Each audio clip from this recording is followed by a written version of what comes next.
Before we start, guys, please make sure you stay until the end. If you make one common mistake, you may end up spending, guys, thousands of dollars in repairs. Stay with us, we'll explain what it is.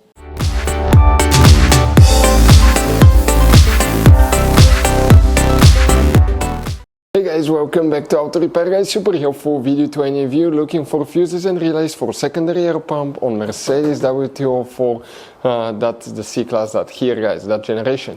If you need to find where the fuses and relays are located for the secondary air pump, we'll share that, but please make sure you guys watch the video until the end before you spend money on parts, tools, diagnostics that you may not even need. And if you need to buy parts and tools at a good price, quick shipping, we'll share the information in the description of the video below for your convenience. So let's start on it now. Before we start, let us tell you a little bit about us, guys. Every single car we get here at the garage, we try to make at least 200 to 300 free repair videos. We make mechanical repair videos, engines, transmissions, bodywork, electrical, engine, transmission codes, fuses. Why we guys do all that? Because our mission here at the garage is, guys, to save you as much money as we can. All we need in return, please subscribe to the channel, like the video. That way we can keep making these free videos. And guys, check out our YouTube channels. We have more than 17,000 free repair videos that can save you thousands of dollars in future repairs. So let's start on it now. Guys, the secondary air pump fuses and relays, where you can find them. First, we need to go ahead and open the hood.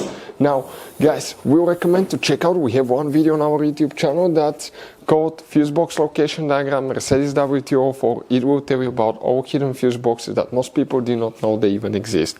Here, guys, what we need to check, let me show you. If you come on the driver's side, you're going to have that cover here. What you need to do, remove the cables, the hose, undo the clips, pull it out. Underneath you have that fuse box with a layout like this one here. Before we guys continue, let's explain quickly why it's always a good idea to test fuses and relays. Guys, let's explain why it's super important to test fuses and relays. That way you do not spend money on diagnostics, parts, repairs you may actually not even need. So, guys, you have different kinds of fuses and relays. We're talking about the maxi fuses, standard fuses right here. You have, watch how many different kinds of relays as well. Now, these fuses, sometimes you can clearly see if a fuse is burnt or not by looking at the element. But sometimes it's really sneaky. They can burn here on the side. It's hard to see. Some fuses will not be visible as well. And we had people that will spend thousands of dollars in repairs, replacing modules, even engine computers, when all they had to do, they assumed they had a good fuse. They pulled it out, they saw it, and they assumed it was good. But guys, you can easily test these fuses, and on some of these, most of them, they have even the terminals on top that allows you to check them with a voltmeter and find out if it's good or bad. You see, that's a good fuse. If it's blown, okay, like this one here, it's blown, nothing. Check this thing out, no connection. One next to it, okay. Right here, let me get good contact point. That's a good fuse, guys.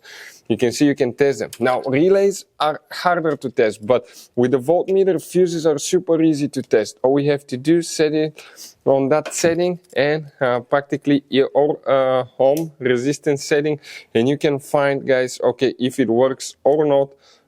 For instance, that one was the good fuse. You can see it's going to go down to 0 ohms resistance, or you can go ahead, remove it and test it the same way, guys. It should have 0 ohm resistance.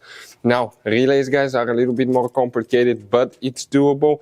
It will take you a minute or two to find out how to do that. Now, we'll put, guys, links to a video that will explain how to test relays, how to test fuses, which battery terminal you need to reconnect and disconnect first if you're doing repairs, because that can cause modules to burn as well, and that can cost you thousands of dollars in repair. Check out the videos, they will be in the description of the video below. So let's start on it now. For the secondary air pump, the one that are equipped with that, guys, what do we need to check? One fuse, one relay. If you come right here, that fuse, you see 32, the number of the fuse is right next to it right here. But that's fuse number 32, that big 40 amp fuse, that's the one that you need to check. Now, let's come right behind the fuse. I want to show you something else too. You see, guys, okay, that's the fuse, and that relay right here, that's the relay for the secondary air pump. So these two things will need to be checked on your Mercedes W204 if the pump does not work. In this Mercedes W204, you're going to have all kinds of different fuses and relays that sometimes are hard to find, and if you're in the middle of nowhere, you may have a hard time finding one, guys. Replacement one, you may be stuck. It happened to us. So what we usually do, we buy some spare ones and we put in the glove box for a peace of mind. We'll share a link where you can get them at a really good price, quick shipping. That way you do not waste money and time. That link will be in the description of the video below. Check it out for your convenience. Hopefully, guys, the video will be helpful. Thank you for watching and see you next time.